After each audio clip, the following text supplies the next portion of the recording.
Olá, sejam muito bem-vindos a mais um dos nossos mergulhos profundos. É excelente ter a companhia de quem nos ouve hoje. Nós vamos explorar um tema que está literalmente circulando pelas nossas ruas todos os dias. Mas que, ironicamente, os bastidores são quase invisíveis para o público geral, né? Exatamente. Nós vamos falar sobre o verdadeiro impacto e os desafios ocultos da eletrificação do transporte público urbano. E com foco bem específico na realidade complexa, quente e bem úmida da cidade de São Paulo. Isso. E para guiar essa nossa análise hoje, nós vamos nos debruçar sobre um documento fascinante. Trata-se do parecer técnico e artigo científico chamado O Paradoxo do Ônibus Elétrico Urbano, Que é um material de autoria de Alberto Maier. datado de março de 2026. É um documento muito extenso, muito rigoroso, que traz dados contundentes sobre como a operação dessas frotas está acontecendo na prática. Longe das propagandas, né? O que torna a nossa missão de hoje muito clara. Com certeza. Nós queremos ir muito além daquele debate público superficial que a gente vê nos noticiários sobre emissões zero. O objetivo aqui é relatar os dados do documento sem tomar partido político ou ideológico. A ideia é puramente analisar as duras realidades matemáticas. As leis da termodinâmica e os desafios legais que os operadores enfrentam, Diariamente dentro das garagens. problemas muito graves que raramente chegam ao conhecimento de quem está ali na calçada, tipo só esperando a condução chegar no ponto. O que é fundamental a gente discutir, porque a realidade da engenharia não perdoa o otimismo das planilhas de venda. Não mesmo.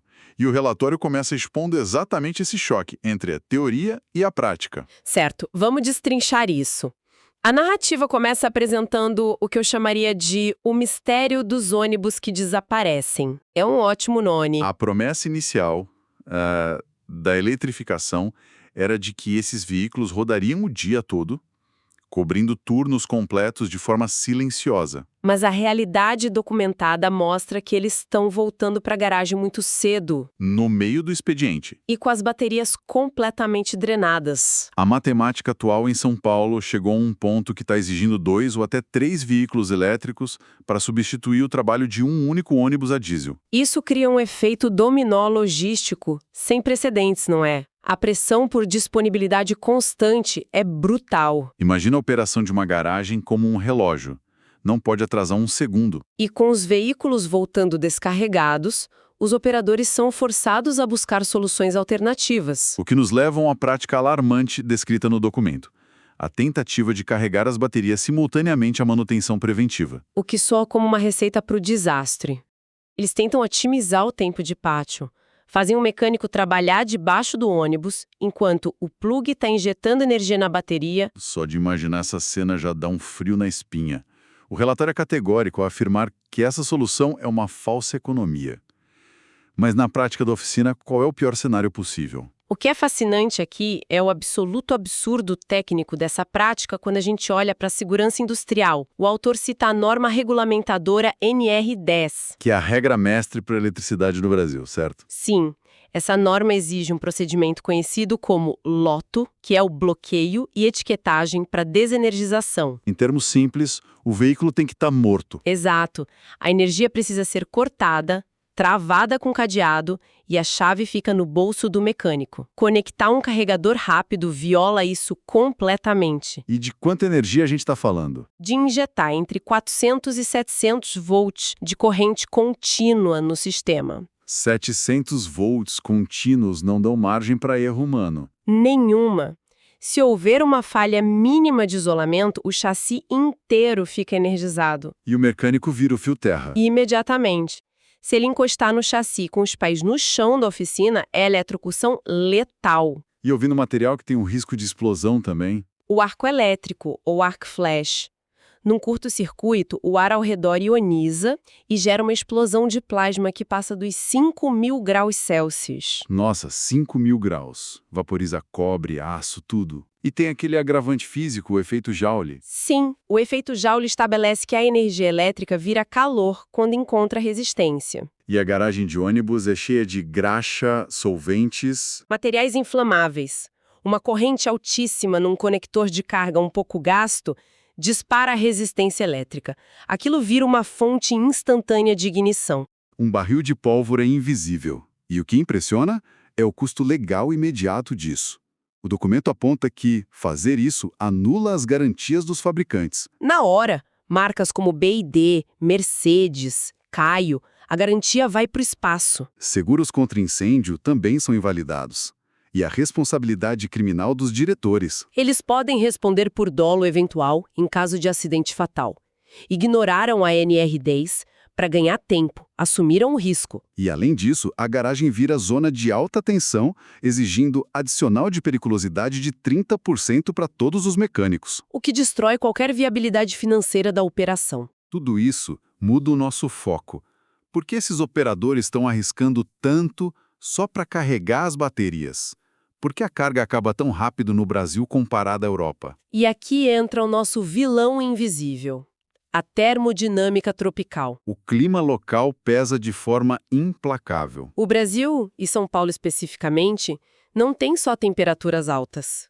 O grande diferencial é a umidade relativa do ar. Que frequentemente bate na casa dos 80%. Essa umidade altera completamente a física de como o ar-condicionado precisa A operar. explicação que o autor dá é fantástica. A gente acha que o aparelho só assopra ar gelado. É um erro comum. Para resfriar o ar de forma eficiente, ele precisa desumidificar primeiro. Arrancar a água invisível suspensa no ar. É a física do calor latente. Exato. Como um copo de água gelada que transpira num dia quente, o ar-condicionado de um ônibus faz isso em escala industrial. Ele espreme a água do ar antes de abaixar a temperatura. E essa mudança de estado do vapor para o líquido consome uma energia colossal. São aqueles pingos constantes caindo do teto dos ônibus nos pontos. Os famosos pingos. O documento dimensiona isso bem. Num dia típico de verão paulistano, 32 graus e 80% de umidade, o sistema precisa retirar 40 quilos de água do ar por hora. Só para manter o salão a 22 graus. 40 quilos é muita coisa. E apenas para causar essa condensação, a bateria precisa fornecer impressionantes 27,2 kWh. Isso antes mesmo de gelar o ar. O que isso significa na prática, lá na Avenida Santo Amaro, no fim da tarde? O consumo total do ar-condicionado pode bater 40 kWh por hora. No trânsito pesado de São Paulo, a velocidade cai para 15 por hora. E a energia vai embora. 64% de toda a energia da bateria vai só para o sistema de climatização. Mais a metade da energia nem chega nas rodas. Fica só na luta contra a umidade. Sobram 36% para ter força motriz. Para mover aquelas toneladas de metal pelas ladeiras. O autor aponta que a autonomia cai brutalmente, de 250 quilômetros teóricos para míseros 110 no verão. O calor derrete a bateria. É uma energia nobre fazendo um trabalho térmico bruto e ineficiente. A eletricidade vira poça de água no asfalto, em vez de torque. Por isso a logística entra em colapso e eles tentam aquelas recargas desesperadas. E aqui a coisa fica realmente interessante. Porque para compensar isso, os fabricantes precisam colocar bancos de baterias imensos no teto. São cerca de 4 toneladas de puro peso morto lá em cima. O que nos leva a uma rota de colisão com a legislação de trânsito, a lei da balança. Sim, a análise das regras do CONTRAN. Um ônibus padrão de 2 eixos tem limite legal de 17 toneladas de peso bruto total. E como fica a matemática quando comparamos o diesel com o elétrico? Quantas pessoas cabem legalmente? A disparidade assusta. A tara, o peso do veículo vazio, de um ônibus a diesel é de 11,5 toneladas. E o elétrico? Pula para 14 toneladas por causa das baterias.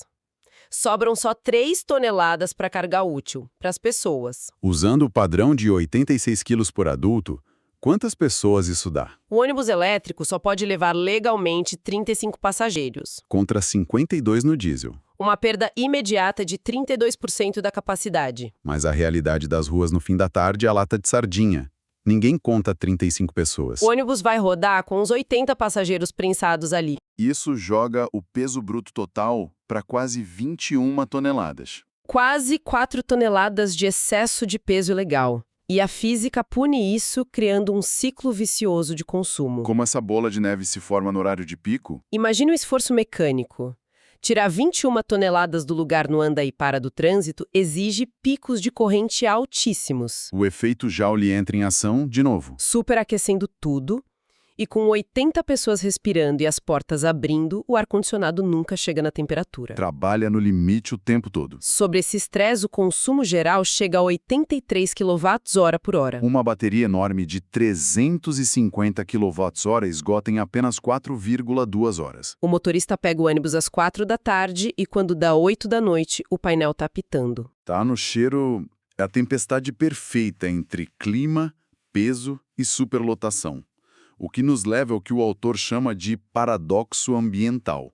E a gente precisa reforçar que essa é uma análise puramente matemática baseada nos dados dele sobre a narrativa de emissões zero. Sem nenhum viés político da nossa parte. Apenas repassando os números da fonte. Exato. O documento mostra que a nossa eletricidade vem de hidrelétricas. E a matéria orgânica submersa nas represas emite volumes enormes de metano, o gás CH4. Cujo potencial de retenção de calor é 84 vezes maior que o CO2 em 20 anos. O ônibus não solta fumaça na Faria Lima, mas o custo climático tá lá na represa.